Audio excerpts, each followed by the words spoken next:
I can't stay.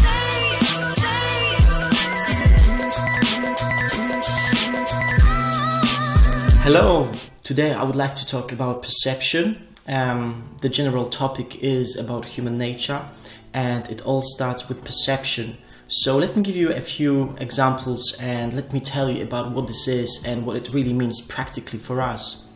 So the main basic question is, why are there so many different opinions among people, and why do we have so many different views if there's only just one reality?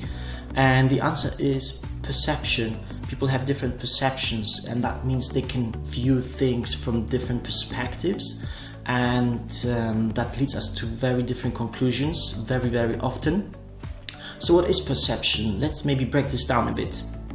Perception is a mix of two things. First, it's sensory input, and secondly, it's the mind, the interpretation of the senses, what we make out of the world that we see with our eyes, with our ears, what we touch and what we can smell and taste.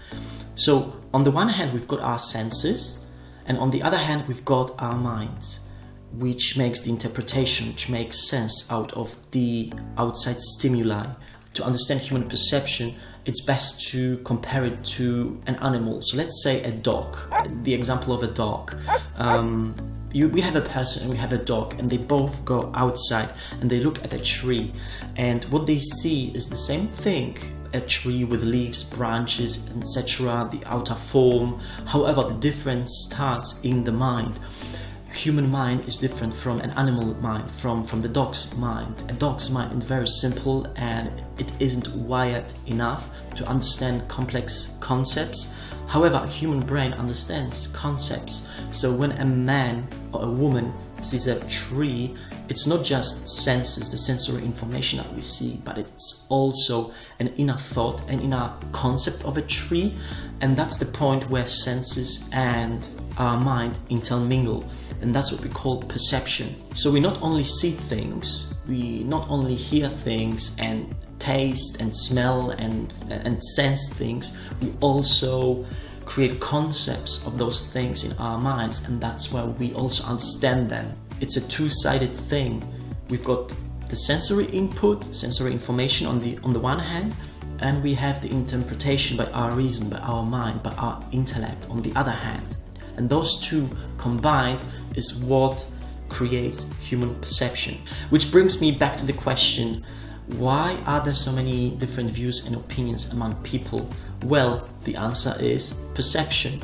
When it comes to concrete objects, it's when I have a green apple, I don't have to convince people that the apple is green. I can show it to them and they will see it for themselves, because everyone perceives the same things, unless you are colorblind, but that's a different thing. If your senses are healthy and work properly, everyone will see the same things objectively. However, subjectively, so on the inner side of our experience, we might have different interpretations of those things. We might have different associations, different memories, and that's where differences come from. That's where opinions diverge, and people have different inner experiences, and people have different inner experiences of the same things that we can see and hear, but we think and feel different about them.